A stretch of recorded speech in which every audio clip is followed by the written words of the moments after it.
ভিডিওটা সম্পূর্ণ দেখুন। এই ভাই কথাগুলো কি বলছে মন দিয়ে শুনুন, তারপর আমি কিছু বলছি। जब सत्ता बेलगाम हो जाए, तानाशाह देश के ऊपर राज करता हो, तो अपने घरों में हम चुपचाप नहीं बैठेंगे, सड़क पर उतरेंगे, लड़ेंगे और जीतेंगे। कौन चला रहा है हिंदुस्तान को इस वक्त? सिर्फ 4 लोग। लिख के जाओ, कागज पर नाम बताता हूं। देश का प्रधानमंत्री नरेंद्र मोदी गुजरात से, देश का गृह मंत्री अमित शाह गुजरात से, देश की आर्थिक संपत्तियों पे कब्जा अंबानी गुजरात से, देश की आर्थिक संपत्तियों पे कब्जा अडानी गुजरात से। ये 4 बनाम 144 करोड़ की लड़ाई है, याद रखना। इनसे कहो बिजली नहीं आती, कहते भारत माता की जय। इनसे कहो नौकरी नहीं मिल रही, कहते भारत माता की जय। इनसे पूछो अडानी को रेल क्यों बेच दिया, कहते भारत माता की जय। इनसे कहो सेल क्यों बेच दिया, कोयला क्यों बेच दिया, गैस क्यों बेच दिया, समुद्र का तट क्यों बेच दिया, एयरपोर्ट क्यों बेच दिया, कहते भारत माता की जय। मैं आपसे कहना चाहता हूं, भारत माता की जय लगा के भारत माता की संपत्ति बेचने वाले भारत माता के कपूत संतान है, सपूत संतान नहीं है। और क्या कहते हैं? कहते हैं जागो हिंदू जागो। ये सामने बैठने वाले सारे ये हिंदू है कि नहीं है? ये नौजवान हिंदू है कि नहीं है? ये नौजवान कहता है हम जाग गए हैं योगी जी। हमको बताओ तुमने सिपाही की भर्ती में घोटाला क्यों किया? जागे हो कि नहीं भाई? जागे हो ना? ये किसान भी हिंदू हैं। ये जागो हिंदू जाग गया। ये किसान पूछ रहा है, ये चौधरी सुरेंद्र भी हिंदू है, ये जाग गए, ये पूछ रहे हैं बताओ तुम खाद की एक बोरी के लिए हमें लाठियों से क्यों पिटवाते हो? हिंदू जाग गया है। ये जनक प्रसाद जाग गए हैं। ये पूछ रहे हैं तुमसे कि तुम बताओ एसएससी के पेपर में लीक करा के कितना माल कमाया, कितना घोटाला किया? जवाब दो, जवाब दो। ये प्रशांत यादव हिंदू है, ये भी जाग गया है, पूछ रहा है आपसे। हमारी बहन राजकुमारी आई है, उसने पुलिस वालों से भिड़ंत की थी, लड़ाई लड़ा था। हम पूछ रहे हैं हिंदू हैं कि बताओ तुमने हिंदुओं के बच्चे जहां पढ़ रहे थे उन सरकारी स्कूलों को क्यों बंद किया? बताओ, हम जाग गए हैं, बताओ। नकली नारों में छिपते हो। कभी जागो हिंदू, कभी वंदे मातरम, कभी भारत माता की जय। अरे हम वंदे मातरम भी कहेंगे, भारत माता की भी जय कहेंगे और हम हिंदू धर्म को भी मानेंगे, लेकिन तुम जैसे काल नेमी लोगों को पर्दाफाश भी करेंगे।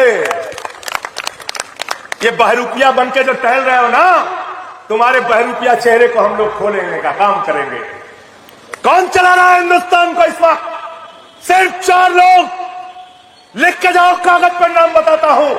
देश का प्रधानमंत्री नरेंद्र मोदी गुजरात से, देश का गृह मंत्री अमित शाह गुजरात से, देश की आर्थिक संपत्तियों पे कब्जा अंबानी गुजरात से, देश की आर्थिक संपत्तियों पे कब्जा अडानी गुजरात से। ये 4 बनाम 144 करोड़ की लड़ाई है, याद रखना।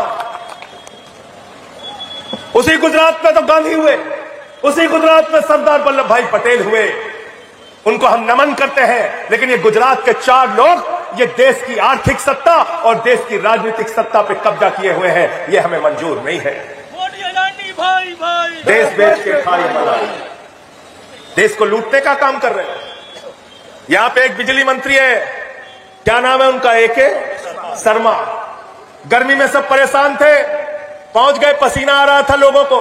कहने लगे मंत्री जी, मंत्री जी, मंत्री जी, लाइट नहीं आ रही है, बच्चे रात में सो नहीं पाते। बोले जय श्री राम। भगवान श्री राम ने आपको कहा है कि तुम नाकारे बनो, तुम अपनी प्रजा की सेवा न करो। भगवान श्री राम ने आपसे कहा है कि बिजली मंत्री के तौर पे तुम बिजली ना दो, फिर हमारा नारा लगा के लोगों को मूर्ख बनाओ। ये झूठे लोग हैं, याद रखना। इसीलिए मैंने इनकी पार्टी का नाम रखा है भारतीय झूठा पार्टी। और एक हमारे प्रधानमंत्री हैं, उनका तो विश्व रिकॉर्ड है झूठ बोलने। जापान जाएंगे, कहेंगे जापान से हमारा पुराना रिश्ता है। चीन जाएंगे, कहेंगे हमारा चीन से पुराना रिश्ता है। बिहार गए, कहने लगे यदुवंश से हमारा पुराना रिश्ता है। बलिया गए, कहने लगे बलिया से हमारा पुराना रिश्ता है। पंजाब गए, कहे हमारा सिखों से पुराना रिश्ता है। ईसाइयों के बीच बोले ईसाइयों से हमारा पुराना रिश्ता है। मुसलमानों के बीच में बोले बोरा कम्युनिटी से हमारा पुराना रिश्ता है। सबसे तुम्हारा पुराना रिश्ता है और सबकी जेब काट रहे हो, सबकी जेब काटने का काम कर रहे हो। इस देश के अंदर अगर सड़क खामोश हो गई तो संसद आवारा हो जाएगी। संसद में जो ताना साहब बैठा है उसको जगाने के लिए सड़क को जिंदा रखना पड़ेगा। कह रहे हिंदू राष्ट्र बनाना है। मैंने कहा यह देश संविधान से चलेगा, बाबा साहब डॉक्टर भीमराव अंबेडकर के संविधान से चलेगा। हमारी बहन श्रद्धा चौरसिया यहाँ पे बैठी है, इसने एक बार कहा था ये देश किसी बाबा के फरमान से नहीं चलेगा, बाबा साहब के संविधान से चलेगा। और उस संविधान में लिखा है कि भारत एक धर्मनिरपेक्ष राष्ट्र है, और अगर ऐसी कोई कोशिश हुई तो कल को कोई सिख राष्ट्र मांगने लगेगा, कोई तमिल राष्ट्र मांगेगा, कोई तेलुगु राष्ट्र मांगेगा, कोई उत्कल राष्ट्र मांगेगा, कोई तेलंगाना राष्ट्र मांगेगा, कोई बंगला राष्ट्र मांगेगा। पवन तिवारी जी कहेंगे हमारा काशी राष्ट्र घोषित करो, हम कहेंगे सुल्तानपुर को राष्ट्र घोषित कर हम वहीं से राष्ट्रपति बन जाएगा। मिर्जापुर पीछे मांगे लाके तुरंत। ये सब नहीं चलेगा, ये देश को तोड़ने और बांटने की कार्रवाई है। मैं अंत में इन्हीं लाइनों के साथ कि अमन बिक रहा है, चमन बिक रहा है, गरीबों के तन का कफन बिक रहा है, बाजारों में बहनों का तन बिक रहा है। यारो बुरा न मानो तो कह दो। এই ভিডিওটা প্রচুর শেয়ার হবে, শেয়ার করে সারা ভারতবর্ষে ছড়িয়ে দিবেন।